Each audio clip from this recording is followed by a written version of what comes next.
Ilang silid-aralan sa Cagayan natanggalan ng bubong at yero dahil sa pananalasa ng umano'y buhawi. Sundan sa ulat ni Russell Simorio. Kinordonan na ang maraming silid-aralan sa Licerio Antiporda Senior National High School sa Bugay, Cagayan matapos masira ng bagyong Guring na sinabayan pa ng pagtama ng umano'y buhawi. Natanggalan ng bubong at pinto ang ilang silid. Dumaan yung ipo-ipo, kaya nasagi yung mga karamihan sa classroom namin, sir, dito.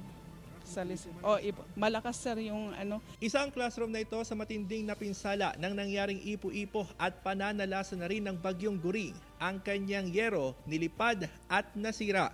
At dahil tuloy-tuloy pa rin ang buhos ng ulan, naiipon mismo dito sa loob ng silid-aralan ang tubig na posibleng pamahayan pa ng mga lamok. 80% ng paaralan ang nasira, kaya shifting of classes ang umiiral. May papasok sila yung face-to-face classes, yung hindi papasok magmamodule pa rin po sila.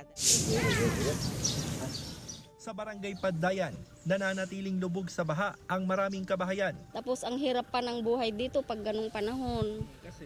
Kasi walang hanap buhay, sa bukid lang po o kaya sa dagat, ganun lang. Opo, tapos baha pa. Sa bayan ng Camalaniogan, nagmistulang lawa ang ekta-ektaryang palayan. Nanlulumo ang mga magsasaka dahil nakatakdang anihin sana simula ngayong buwan ang mga pananim. Samantala, na-wash out din ang bahagi ng dalawang tulay sa bayan ng Gataran at Santo Niño dahil sa malakas na ragasan ng tubig.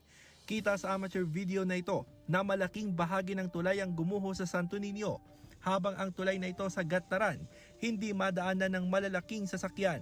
Ayon sa PDRRMO, 3 ang sugatan sa pananalasa ng bagyo sa Cagayan.